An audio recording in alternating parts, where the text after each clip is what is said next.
എല്ലാം ഭദ്രമെന്ന് കരുതിയിരുന്ന ബി.ജെ.പിയുടെ ഉരുക്കുകോട്ടയായിരുന്നു യു.പി. കരുത്തനായ മുഖ്യമന്ത്രിയായി ബി.ജെ.പി ഉയർത്തിക്കാട്ടിയ യോഗി ആദിത്യനാഥ് എങ്ങനെയാണ് പെട്ടെന്ന് പാർട്ടിക്ക് അനഭിമതനായത്? ലോക്സഭാ തെരഞ്ഞെടുപ്പിലെ യു.പിയിലെ ബി.ജെ.പിയുടെ തിളക്കമങ്ങിയ പ്രകടനം പാർട്ടി കേന്ദ്ര നേതൃത്വത്തെ അമ്പരപ്പിച്ചിരുന്നു. പിന്നാലെ സംസ്ഥാനത്തെ പാർട്ടിയും മുഖ്യമന്ത്രി യോഗിയും തമ്മിലുള്ള ഭിന്നത മറനീക്കി പുറത്തു വന്നു. യോഗിക്കെതിരെ പരസ്യമായി തന്നെ നേതാക്കൾ രംഗത്ത് വന്നു. യോഗിയെ പുറത്താക്കും എന്നുപോലും റിപ്പോർട്ടുകൾ വന്നു. എന്നാൽ തൽക്കാലം യോഗി തന്നെ മുഖ്യമന്ത്രിയായി തുടരുമെന്ന റിപ്പോർട്ടുകളും പിന്നാലെ വന്നു. ഇപ്പോൾ മറ്റൊരു തലവേദനയാണ് സംസ്ഥാന ബി.ജെ.പിയെയും സർക്കാരിനെയും അലട്ടുന്നത്. യോഗിയും രണ്ട് ഉപമുഖ്യമന്ത്രിമാരുമായുള്ള അഭിപ്രായ ഭിന്നത അതിരൂക്ഷമായി തന്നെ തുടരുകയാണ്. ലോക്സഭാ തെരഞ്ഞെടുപ്പ് ഫലപ്രഖ്യാപനത്തിന് പിന്നാലെ ഉപമുഖ്യമന്ത്രിമാരായ കേശവ് പ്രസാദ് മൗര്യയും ബ്രിജേഷ് പാഠകും യോഗിക്കെതിരെ തുറന്ന പോർമുഖം ബി.ജെ.പിയെ വെട്ടിലാക്കിയിരിക്കുകയാണ്. നിയമസഭയിലേക്ക് 10 സീറ്റുകളിൽ ഉപതെരഞ്ഞെടുപ്പ് നടക്കാനിരിക്കെ ഭിന്നത യോഗിയുടെ നില കൂടുതൽ പരുങ്ങലിലാക്കിയിട്ടുണ്ട്. ലോക്സഭാ തെരഞ്ഞെടുപ്പിലെ തിരിച്ചടിക്ക് പിന്നാലെ തോൽവിയുടെ കാരണങ്ങൾ വിലയിരുത്താൻ പ്രാദേശിക നേതാക്കളുമായും ജനപ്രതിനിധികളുമായും നിരവധി കൂടിക്കാഴ്ചകൾ യോഗി നടത്തി.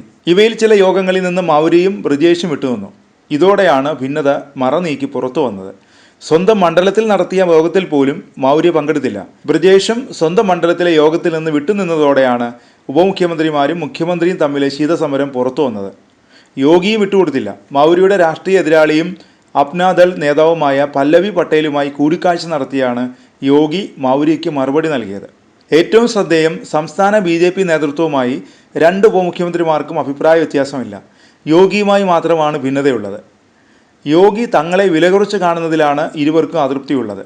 അതായത് സംസ്ഥാന പാർട്ടിയും മന്ത്രിമാരും ഒരു വശത്തും മറുവശത്ത് യോഗിയും. ഇതാണ് യു.പിയിലെ ഇപ്പോഴത്തെ അവസ്ഥ. ഇപ്പോൾ തന്നെ മോദിക്കും അമിത്ഷയ്ക്കും ബി.ജെ.പി കേന്ദ്ര നേതൃത്വത്തിനും യോഗിയോട് വലിയ താല്പര്യമില്ല. എന്നാൽ തിടുക്കപ്പെട്ട് യോഗിയെ മുഖ്യമന്ത്രി സ്ഥാനത്ത് നിന്ന് മാറ്റുന്നത് പാർട്ടിക്ക് ദോഷമുണ്ടാക്കും, പ്രതിപക്ഷം ആയുധമാക്കും എന്നതുകൊണ്ട് മാത്രമാണ് യോഗിയെ സഹിക്കുന്നത്.